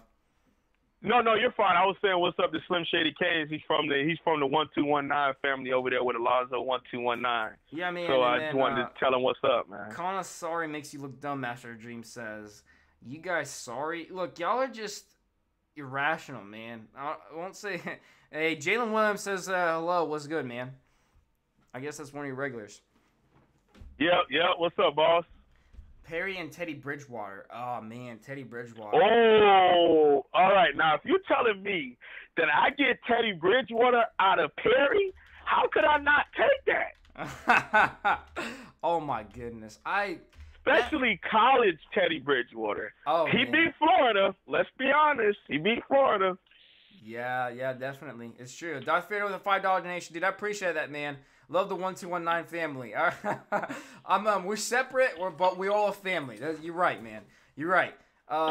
Miami went 3-9 against top 25 teams. Oh, Love from the 1,219 raised hand. Master James, I got a question for you. What was y'all's record in 2017? Do we just want to forget that? Y'all want to keep talking about that? Yeah, I'm sick of seeing this Florida Gators just going all crazy. What was your record just 2 years ago? Y'all had one nice fluke season of 10 wins. How about Kentucky? They did the same thing. You can tell me that Kentucky's going to the Natty this year? No, they're not. Come on, let's be reasonable. And then they go about their SEC conference, and I'm like, yuck. What side of the SEC are you on? Other than your Georgia game, you got nobody. You got Vanderbilt? You want to talk about Vanderbilt ball or Missouri ball or Kentucky ball? Come on. Let's be realistic here. I'll let you cut up on the Florida Gators. I really don't have much to say to them because in my lifetime they've only beaten us once, and that's because God loves Tim Tebow. So I mean, God loves Tim Tebow. They really don't have much to say to us, honestly. God loves Tim Tebow. Hey, I like Tebow. I got nothing against them. Let's just be rational. Oh, he did LSU absolutely nothing to me. They did, man. LSU killed us, and y'all beat LSU in a tight one, was it, right? That was a good game. I was glad y'all knocked them, honestly. I was a little bitter at LSU, but respect there. Yeah, LSU was a good one. But, again, what side of the conference is LSU from? They're from the dominant side of the conference. They are. So, y'all had that matchup, but... And I get it because a big thing for me, and I talk about this also on my channel, was I did not appreciate that Miami over the last 10 years or so, whenever we had a solo 8 p.m. game. Whenever we had a main stage, big stage ranked opponent, we never showed up. Oh, man. And it was like, okay, we do all this against in our daytime 3 p.m. kickoff games when no one's watching. Right. We do, except for the Canes, we do great. We kick UNC's butt. We kick Virginia's butt. Right. But then when it was time to play Florida State in prime time, ABC 7 p.m., choke. We didn't show up. Yeah, lose by an extra point. Oh my gosh. And it was like, all right, this was our one time to show the nation that we're back to relevance. We're back to people saying the U, because the U is not just a logo on our helmet. The U is a standard. And we have not been living up to that standard. And that was, and Kanon Strong 24 talked about it. Yeah, you're right. And that was the magic of the 27th season. Where prior to the Notre Dame game, we all had that feeling as Canes fans. We're like, all right, here we come. Here it is, primetime game. What's going to happen? College game day there and everything. We showed up. And when we did, it wasn't just like, oh, wow, clutch game. It was a blowout. And then they're like, oh, but what about Virginia Tech? Like, what about Virginia Tech? It ain't going to continue. Virginia Tech, blow them up. I mean, and that was the magic of it. But it wasn't retained. It was not retained. And, that happens in college football sometimes. But we need to get some dominant. We need to get that, like, 09 Alabama team that helps set the stage and the limits that your team can achieve from year after year, and set up the recruiting classes after that. That's what Miami definitely needs. And that's what I think Diaz era is getting the feels. I think the big issue with that is, and me and my brother were talking about that, is have you ever realized that the only thing that separates the Miami Hurricanes from a top 10 recruiting class and not a top 10 recruiting class is simply winning 9 or more games? Every single year that we won 9 or more games, we had a top 10 recruiting class to follow up that next season. Oh, yeah. Let's go back to 2009 when Randy Shannon brought in the number 1 recruiting class in the nation. What did we do? We followed that up with a 9-4 season. Then we followed that up with a top 10 recruiting class the next year. But then we fell off to dropping back to 6 wins or so, and the recruiting falls off. Yeah. Then we don't get another top 10 recruiting class until 2012, which is 4 years later. Which was all of the sanctions to do with that, too. Then we had, and that's what they disrespect Al Golden so much, and I get the hatred for him. He didn't make the right calls at a lot of times. Right. But that guy was a recruiter out of this world. Right. Because we brought in Duke Johnson, one of the top 5 athletes in the country, under sanction. The number 1 corner, Tracy Howard, under sanction.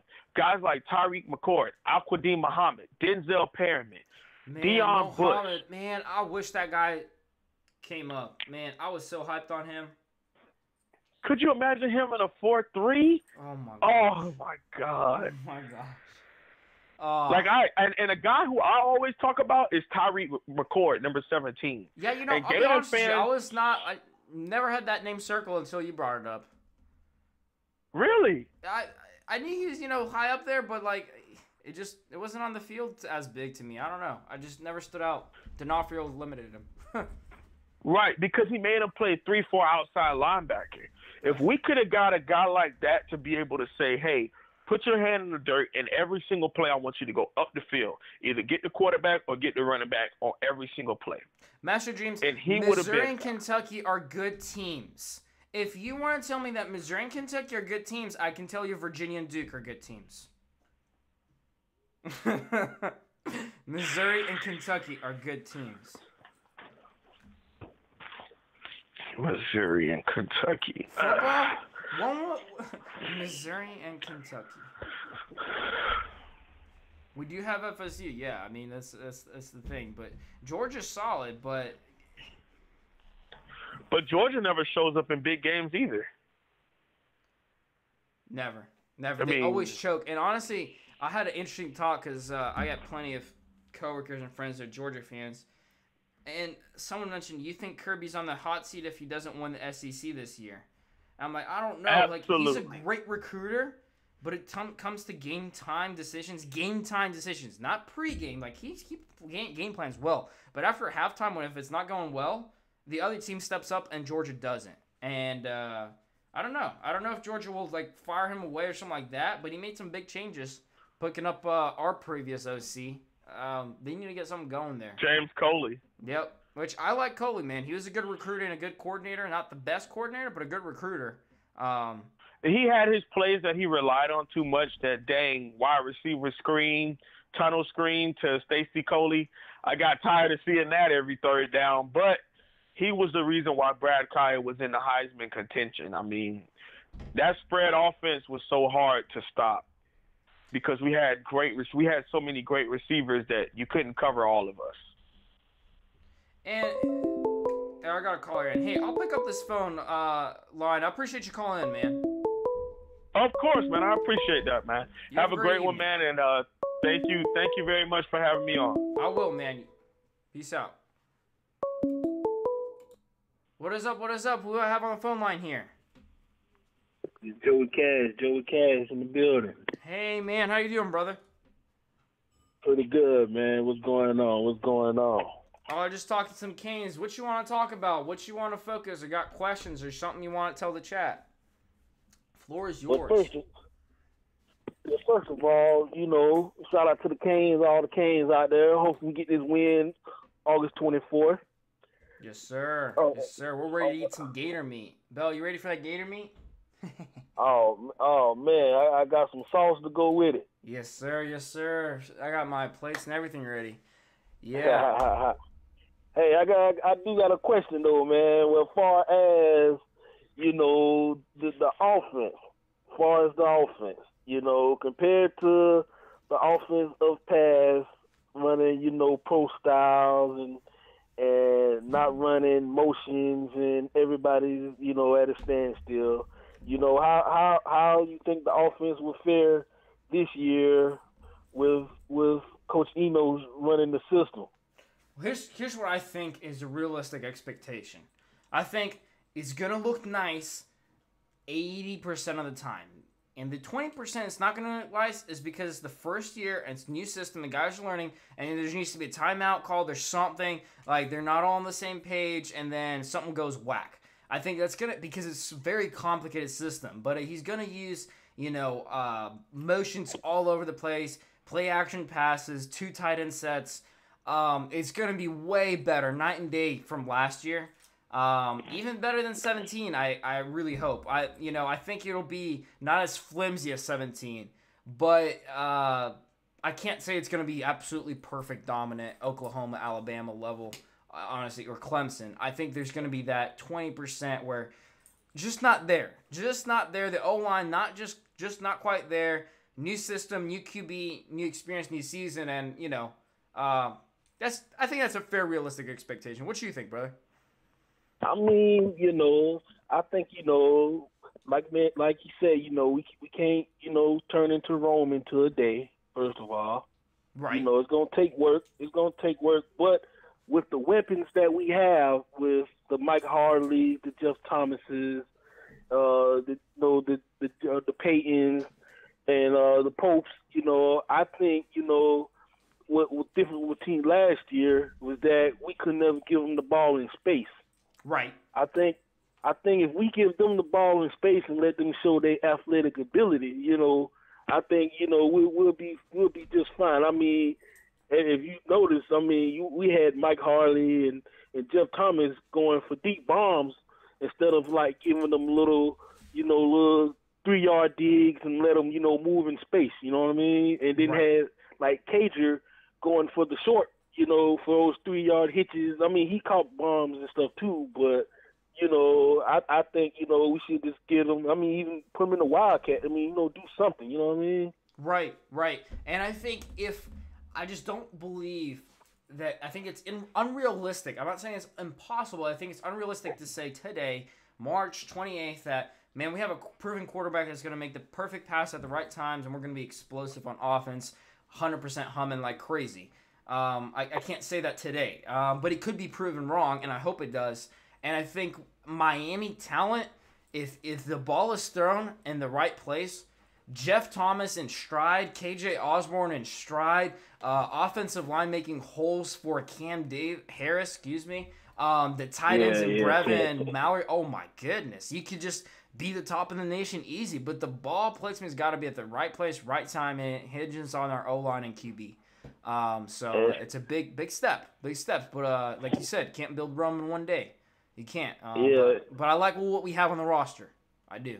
And like I was telling you, the argument of 2017, and I told him, if far as the receivers, I think top notch from top to bottom, we probably had one of the best receiving corps in the country.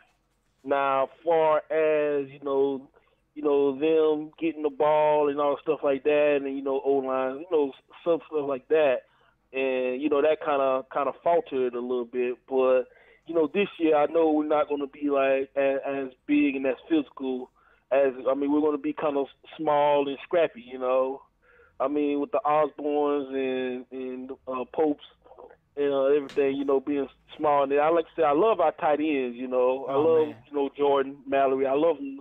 I love them. You know what I'm saying? So I think we got a pretty good shot, man. I think we're going.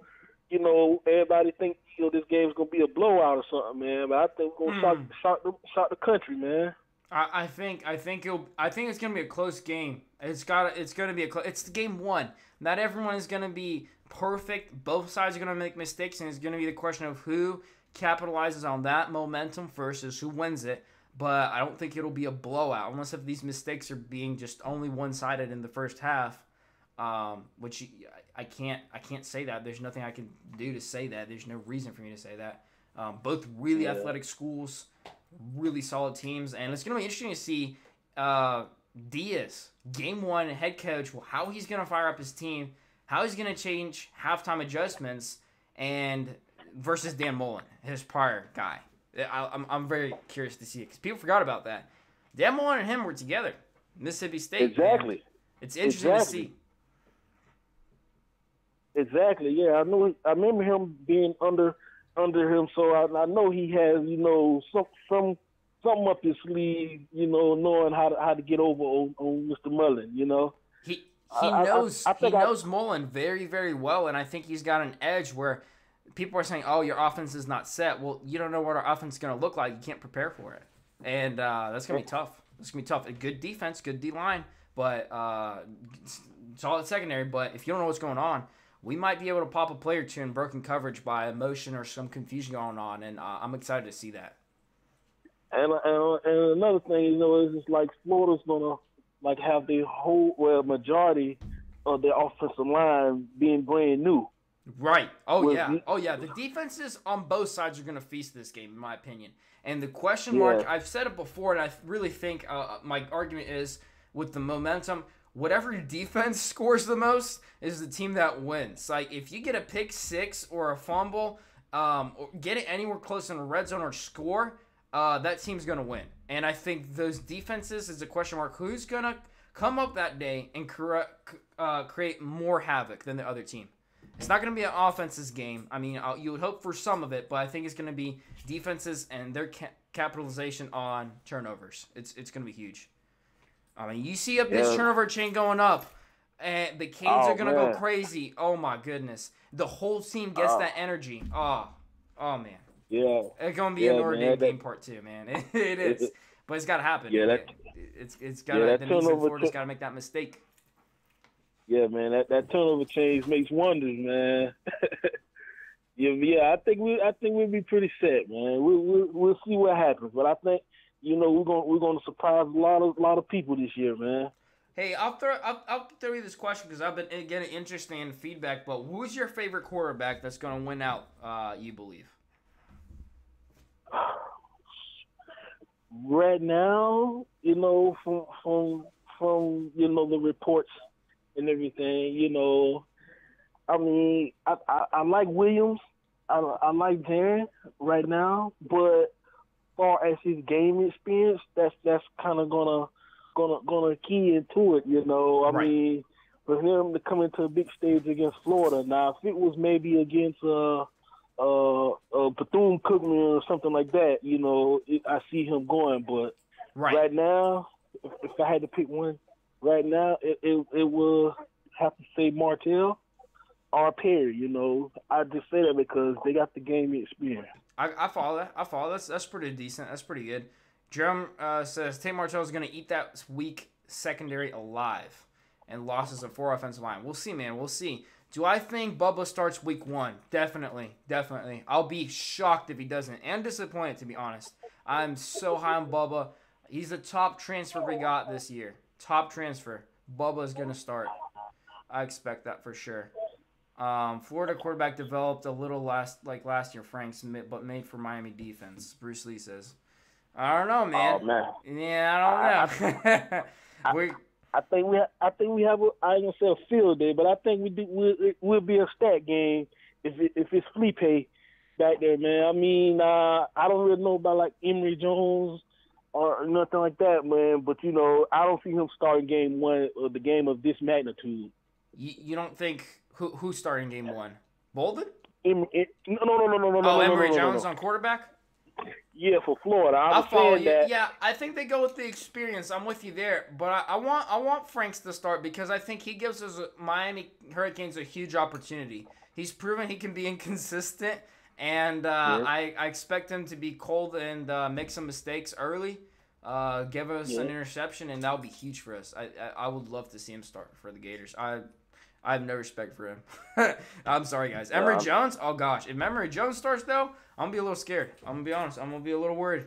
Yeah, because, we all been, you know, deaf to the dual threat quarterback. But at the same time, it's like, you know, we never had that type of dual threat quarterback in what we have in Martell. So that's going to be kind of dangerous for us as well. Right. You're right. You know, we always had the traditional pocket passer.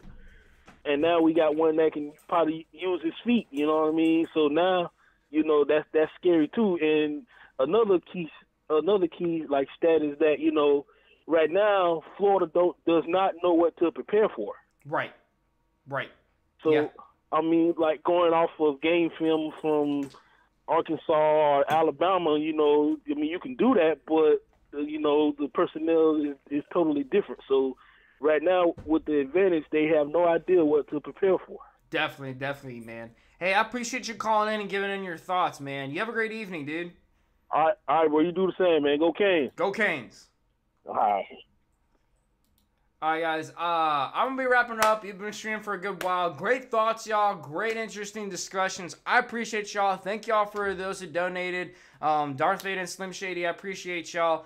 If you want to donate to a chat, click that super chat button down below. Pretty easy. If you enjoy this video, smash that like button. It really helps me out. If you haven't subscribed, what are you doing, man? Exciting college football community. Anyone's welcome. You don't have to be a Cane fan. And be sure to check out my video that I just uploaded. People, some interesting stuff and thoughts there. A good, concise summary of up to day 5 practice. Check out my Patreon. I got just a couple of support coming in. It greatly helps me out, kind of the budget. See, hey, what kind of stuff I could do by the end of the month with this kind of support that I get. Just throw it down. I appreciate you all joining in. Gator fans, Miami fans, whatever. It's been a good chat. It's been a great evening, y'all. But at the end of the day, y'all know it's always all about the U. Go Canes.